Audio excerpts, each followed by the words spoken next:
Selamat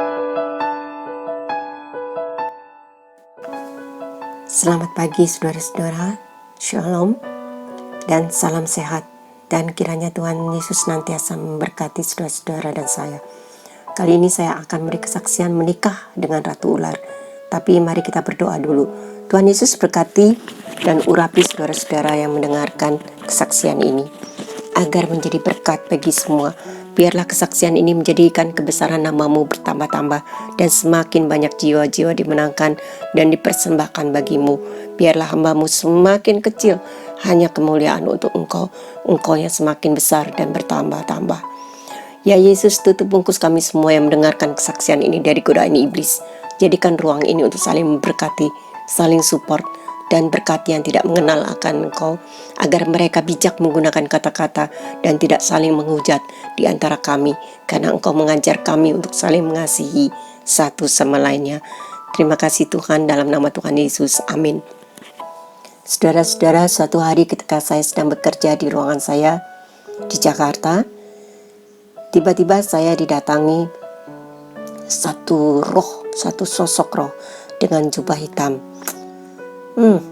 Saya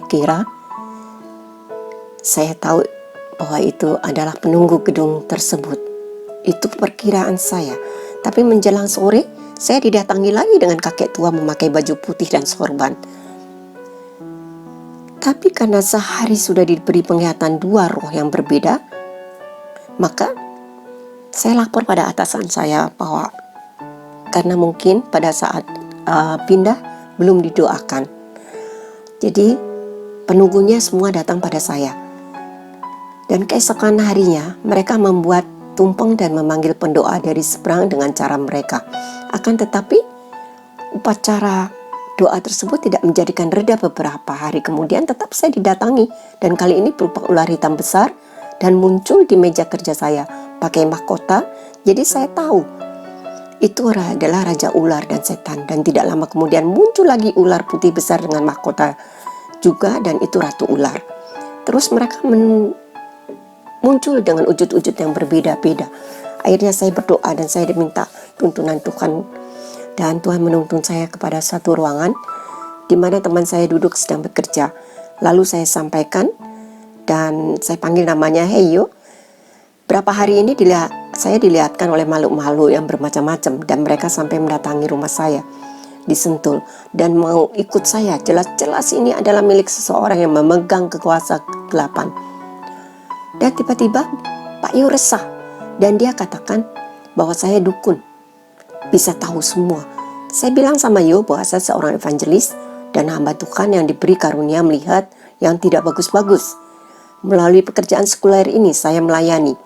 Saya bukan full timer, tapi Tuhan mau saya sambil bekerja dan melayani. Entah dari mana, akhirnya mengalirlah penginjilan kepada rekan sekantor itu. Pak Yu ini yang kepercayaan adalah dari kepercayaan serumpun dengan saya. Jiwanya perlu diselamatkan. Keesokan harinya, dia datang duduk di depan saya dan dia menanyakan sesuatu untuk meyakinkan apakah saya sebagai pelayan Tuhan dan bukan seorang dukun.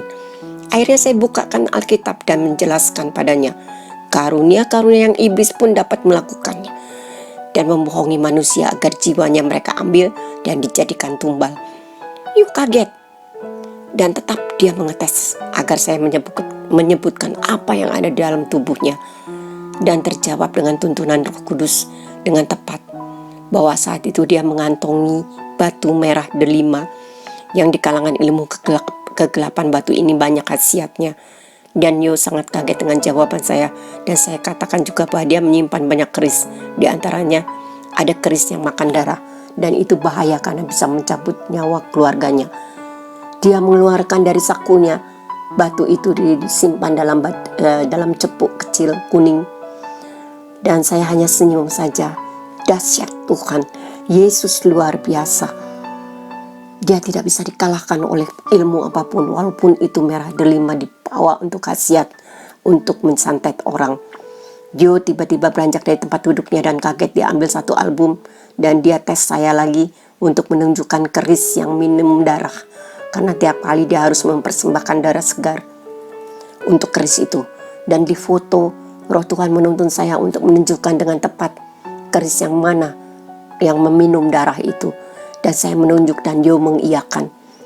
Penginjilan berlanjut di sela-sela pekerjaan saya. Dan saya katakan, berikan keris dan jimat-jimat itu pada saya. Dan saya akan bakar. Dia katakan ya.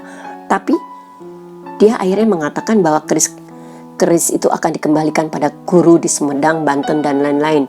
Daerah di mana dia mendapatkan koleksi jimatnya. Dan lebih mengerikan, Yo menyimpan jenglot, mayat hidup yang meminum darah juga. Aduh, saya lihat fotonya mengerikan. Di antaranya juga ada yang menghisap dari dalam tanah untuk jimat-jimat itu. Dan keris itu diambil dengan ilmu, ditarik dari dalam tanah. Luar biasa kuasa kegelapan yang menyesatkan jiwa anak-anak Tuhan. Yohanes 14 ayat 6. Kata Yesus kepadanya, "Akulah jalan dan kebenaran dan hidup. Tidak ada seorang pun yang datang kepada Bapa kalau tidak melalui aku." Bertobatlah yo, karena kerajaan surga sudah dekat. Buang semua dan terimalah Yesus sebagai juru selamatmu. Dan menyembah berhala yang begitu banyak yang kamu koleksi. Itu menyesatkan jiwa kamu dan keluargamu. Yo mengoleksi banyak jumlah keris. Jumlahnya banyak sekali. Belum lagi bulu babi, jimat mata kucing, akik yang diisi dan lain-lain. Tantangannya pelayanan dan hanya bersama dengan Roh Kudus yang menutup bungkus diri saya saat itu. Saya tantang dia kalau tidak membuang jimat-jimat itu, maka nyawa dari keluarga taruhannya. Karena terlambat memberi darah kepada kuasa-kuasa kegelapan itu, maka darah daripada keluarganya yang akan diambil. Dan itu saya katakan kepada Yo. Akhirnya dia mau membuang sebagian besar jimatnya. Belum selesai pelayanan tengah malam, belum selesai pelayanan saya, tengah malam jam 11 malam dia telepon bahwa jantungnya kumat. Dia punya sakit jantung dan sudah tersumbat. Dia katakan minta didoakan agar bisa bernafas lagi, karena saat itu tidak bisa bernafas dan tidak dapat tidur. Saudara-saudara yang kasih, tentunya saya tidak mau memberikan cuma-cuma pelayanan saya kepadanya, karena dia belum diselamatkan. Saya ajukan syarat padanya, kalau mau didoakan malam itu saya akan doakan, dan saya yakin pasti disembuhkan oleh Tuhan. Mau nggak?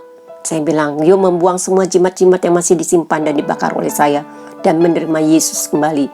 Kami di malam itu mendoakan, dan dia mau menyerahkan semua koleksi jimat dan kerisnya yang banyak jumlahnya.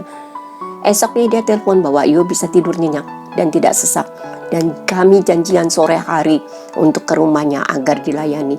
Saya membawa rekan sekerja sebagai pendukung doa saya 4 orang. Sepanjang perjalanan dari Sentul ke Depok, kami full dengan doa, karena yang kami lawan kuasa-kuasa jahat yang tidak kelihatan. Singkat kata, kami layani sampai terima Tuhan Yesus dan masuk dalam kehidupan baru. Yo saya serahkan pada rekan sekerja untuk terus didoakan pelepasan. Sementara saya masuk ke dalam kamarnya didampingi istrinya, dan saya minta jimat-jimat dikeluarkan dari semua lemari dan tas yang di atas lemari dan dari manapun tempat yang disembunyikan oleh Yo. Dan di sebelah rumah pun ditunjukkan Tuhan bahwa ada jimat yang disimpan di sana, dan kami datangi dan kami kumpulkan. Dan dahsyat malam itu, hampir sisa semua jimat dibakar. Bulu babi, mata kucing, batu akik, bungkusan-bungkusan putih, huruf-huruf yang tidak yang dibungkus oleh kain putih, itu kami bakar semua.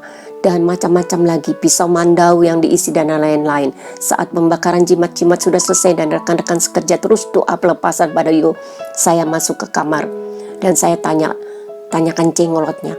Yo katakan sudah dikembalikan ke gurunya.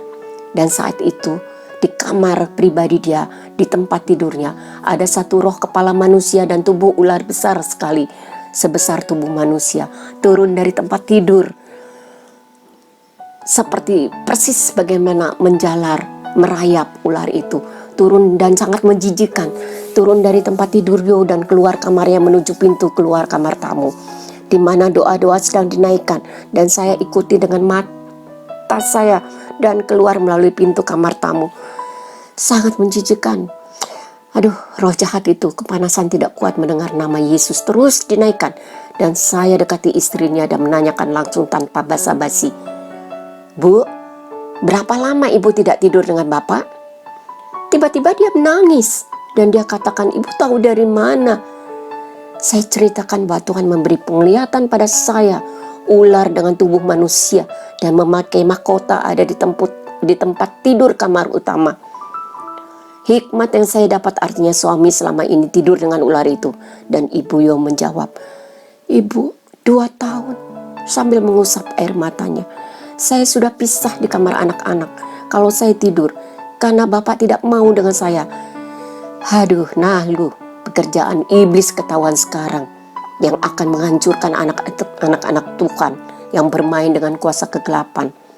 Saya akhirnya menutup pernyataan istrinya karena dia takut. Saya menutupi pernyataan istri karena dia takut dengan info yang diberikan pada saya bahwa mereka sudah pisah ranjang. Dan saya menghampiri Yo dan menanyakan, "Siapa ratu ular yang ada di kamarnya itu? Tolong ingat di mana kamu dinikahkan dengan ular." Yo kaget karena saya to the point menanyakannya, dan Yo berusaha mengingat. Dan terus saya bantu untuk mengingat karena itu harus dipatahkan dan dihancurkan dan dibakar. Tiba-tiba ia katakan bahwa suatu hari dia pergi ke Pelabuhan Ratu dan menginap di satu kamar yang spesial untuk Nyi Loro Kidul. Dan saat itu dia didampingi temannya di luar kamar, dan dia ada dalam kamar spesial itu adakan sesajen dan upacara, dan tadinya hanya meminta ilmu kekebalan dan rezeki pesugihan. Tapi temannya mengatakan bahwa dia adakan upacara untuk pernikahan teman saya Yo dengan Nyai Loro Kidul, penguasa Ratu Selatan. Sekarang terbuka, pernikahan dengan Ratu Ular Pantai Selatan terjadi tepat seperti yang Tuhan berikan penglihatan itu, dan mempengaruhi kehidupan suami istri, dan istri tidak diizinkan tidur dalam kamar utama. Iblis jahat merusak semua segi kehidupan anak-anak Tuhan. Pelepasan dilakukan sampai termuntah-muntah. Yesus luar biasa. Kami selesaikan pelayanan malam itu. Kami mengucap syukur dan doa tutup bungkus karena kami harus pulang ke Sentul. Jangan main-main ya dengan kuasa kegelapan. Hancur semuanya yang awalnya saja sepertinya enak diberikan iming-iming harta, tapi jiwa kita sebagai tumbalnya. Berbaliklah sekarang. Tinggalkan sebelum terlambat. Semangat kalian akan pasti dihancurkan oleh kuasa jahat. Keesokan harinya kami ke kantor, bertemu dengan Yo, dan terlihat kehidupan yang baru dan manusia yang baru.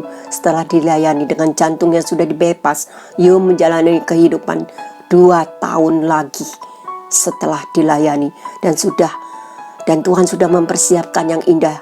Dia sudah menjadi anak Tuhan, menjalani kehidupan yang baru, dan Yo dipanggil setelah 2 tahun dilayani. Saya melayat dan istrinya sudah mengalami kehidupan baru setelah pelayanan itu menjadikan mereka keluarga yang normal kembali. Puji Tuhan, kemuliaan hanya untuk Tuhan Yesus. Mari sebelum terlambat kita buang semua kuasa-kuasa kegelapan itu. Mari kita dekatkan diri kita kepada Tuhan, agar Tuhan terus menuntun kehidupan kita sampai kita bertemu dengan Tuhan Yesus di surga. Mari kita berdoa. Tuhan Yesus yang hebat dan dimuliakan, pelayananmu pada anak-anak yang memerlukan perlepasan dari kuasa kegelapan sangat luar biasa. Engkau mengalahkan kuasa kegelapan dalam tingkat level tinggi secara manusia.